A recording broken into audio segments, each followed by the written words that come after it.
Welcome future civil engineers. Welcome to our Tech Savvy Civil Engineers channel. Today we will discussing about important technical terms which every engineer should know. Estimate is not just adding numbers. It's understanding of critical terms which can impact your budget and execution.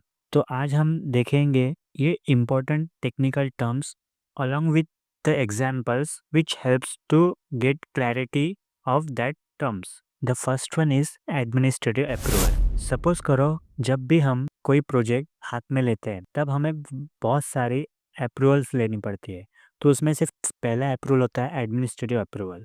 इसमें हम कोई भी जो relevant authority होती है उनकी एक consent लेते हैं कि हम वो प्रोजेक्ट करें या ना करें। उसके लिए हमें एक preliminary estimate that is rough estimate submit करना पड़ता है। वो रफ एस्टिमेट के बेस पे कॉस्ट कितना आता है उसके बेस पे हमें एक एडमिनिस्ट्रेटिव अप्रूवल मिलता है। For getting more clarity we take one real life example. एक कॉलेज है जिसमें बहुत सारे एडमिशन्स आ रही है और क्लासरूम इनसफिशिएंट हो रहे हैं to accommodate all that students.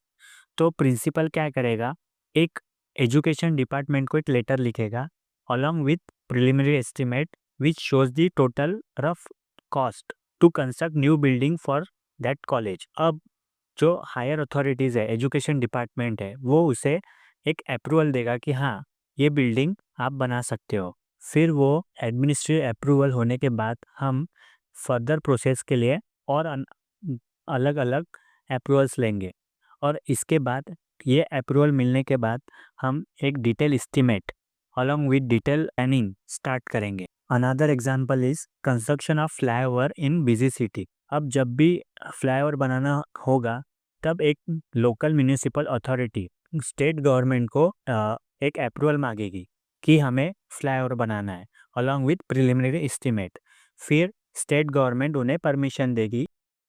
That's how administrative approval works.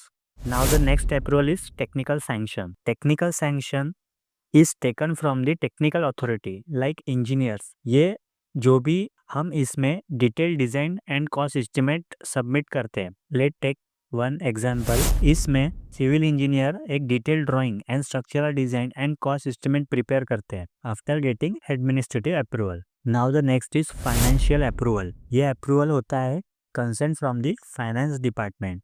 अब जो भी हमने डिटेल एस्टिमेट बनाया है उसमें एक्चुअल कॉस्ट ऑफ प्रोजेक्ट हमें पता चली है। फिर वो डिटेल एस्टिमेट फाइनेंस डिपार्टमेंट के पास जाएगा और वो फाइनेंस डिपार्टमेंट हमें सैंक्शन करेगा money. This is how it works. Let's take one example. Suppose करो एक डिस्ट्रिक्ट हॉस्पिटल है, उसका पूरा हमने टेक्निकल सैंक्शन एडमिनिस्ट्रेटिव अप्रूवल किया और फिर सेंड किया फाइनेंस डिपार्टमेंट के पास। फिर वो फाइनेंस डिपार्टमेंट चेक करेगा कि उन्हें पास फंड्स की अवेलेबिलिटी है, कितना कॉस्ट हुआ, पूरा चेक करके फिर वो अपने को फंड देगा। Now the next is contingency. This is nothing but a charges which is taken for the unforeseen expenses. That mean जो अचानक से जो एक्सपेंडिचर आते हैं उसको कवर अप करने के लिए हम जो एक्स्ट्रा पैसे निकाल के रखते हैं उसे हम कहते हैं contingency charges. For getting more clarity we take one real life example. जब भी हम कोई फाउंडेशन एक्सकेवेट करते हैं तब सपोज करो कि एक हार्ड रॉक बीच में आ गया, उसे खोदने के लिए extra labour and machinery provide करेंगे। तो उस मशीनरी एंड लेबर के जो एक्स्ट्रा चार्जेस लगेंगे हमें, वो हम कंटिजेंसी चार्जेस से निकाल के यूज़ करेंगे। Somewhat it is taken as 3 to 5% of total estimate charges. Now the next is work charge establishment.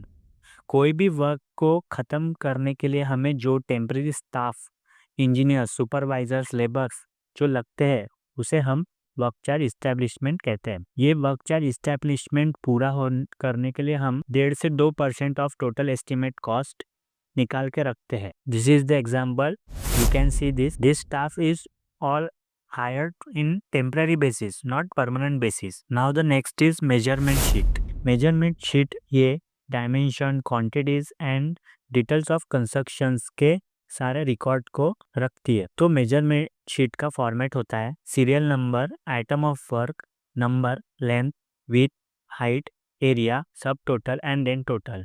Let's see what how does it works. Suppose करो हमें कॉलम, बीम्स एंड स्लैब्स के concrete के निकालना है, तो ये quantities हम कैसे निकालेंगे।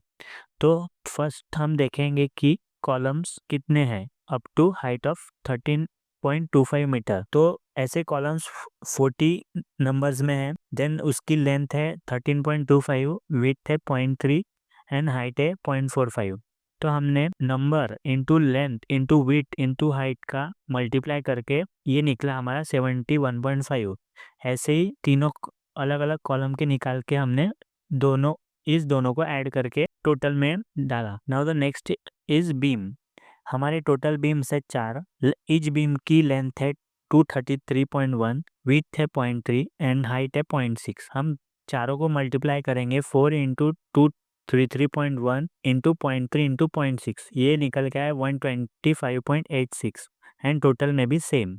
वैसे ही स्लैब का, तो हम इन सब क्वांटिटीज ऑफ कंक्रीट, स्टील, ये सब मेजरमेंट शीट में निकालते हैं। मेजरमेंट शीट का यूज होता है कि सारे क्वांटिटीज हम एक्यूरेटली कैलकुलेट कर पाए and gives the basis for the precise cost estimate. जैसे कि क्यूबिक मीटर लेते हैं हम कंक्रीट के लिए, स्क्वायर मीटर लेते हैं प्लास्टरिंग के लिए, and KG for steel, also DPC के लिए मीटर स्क्वायर, सैंड के लिए meter cube. Now the next is abstract sheet. It is just a summary document which consolidates all the calculated cost. इसमें हम देख सकते हैं कि फॉर्मेट होता है serial number, description, quantity, unit, rate, unit of rate and amount. We can see this first one is excavation for foundation. अब quantity का कॉलम ये मेजरमेंट शीट से आया। हमने जो मेजरमेंट शीट में क्वांटिटी निकाला था वो डायरेक्टली हम इसमें पुट करेंगे। देन उसका यूनिट क्या होता है एक्सकेवेशन का, cubic meter, and rate according to schedule of rates we take the rate of the excavation. Then after 6.5 into 43.12 को मल्टीप्लाई किया तो ये अमाउंट निकल के आया 280.28 meter cube. PCC meter cube में आया, ब्रिकवर्क मीटर क्यूब में आया, बट प्लास्टरिंग ये मीटर स्क्वायर में होता है। तो ये क्वांटिटी हमने मेजरमेंट शीट से ली 198.51, रेट लिया शेड्यूल ऑफ रेट से, मीटर स्क्वायर में है 2977.65। This is how abstract sheet calculated. Abstract sheet का यूज होता है जो भी टोटल कॉस्ट, प्रोजेक्ट कॉस्ट आएगा वो स्टेक होल्डर को शो करने के लिए। Now the next is schedule of rates. Schedule of rate ये डॉक्यूमेंट होता है जो हमें एक fix rate for that region including materials, labours का देता है। शेड्यूल ऑफ रेट एक स्टैंडर्डाइज्ड डॉक्यूमेंट होता है जो कि हमें एक फिक्स रेट उस रीजन का देता है सो दैट हम एस्टिमेट निकाल सके। इसमें ट्रांसपोर्ट एंड प्रॉफिट इंक्लूडेड होता है। फॉर एग्जांपल जब कोई रूरल रोड महाराष्ट्र में बनाना होगा तब इंजीनियर एक लोकल शेड्यूल ऑफ रेट को देखेगा to take the rates for the earthwork, asphalt and labour. ये शेड्यूल ऑफ रेट्स हमें प्रिवेंट करते हैं फ्रॉम ओवरचार्जिंग एंड इंश्योर करते हैं ट्रांसपेरेंसी और एक बजटिंग में। Now the next is sentence charges. Sentence charges को डिपार्टमेंटल चार्जेस या फिर सुपरविजन चार्जेस भी कहते हैं। जब भी कोई एक डिपार्टमेंट दूसरे डिपार्टमेंट से पैसे चार्ज करता है for establishment, planning and design के लिए, हम उसे सेंटेंस चार्जेस कहते हैं। Let take one example. जब भी गवर्नमेंट को एक लो कॉस्ट हाउसिंग डेवलप करनी है तब वो हाउसिंग बोर्ड को चार्जेस देगी सुपरविजन के लिए, एडमिनिस्ट्रेटिव वर्क के लिए, तो उसे ही हम सेंटेंस चार्जेस कहेंगे। तो आपने देखा हमने किस तरह से सारे टर्म्स के रियल एग्जांपल्स लेके समझाया सो दैट कि आपके कंसेप्ट इजीली क्लियर हो। For more such videos please subscribe to TechSavvy Civil Engineers channel. We will see more videos like this. See you in next video.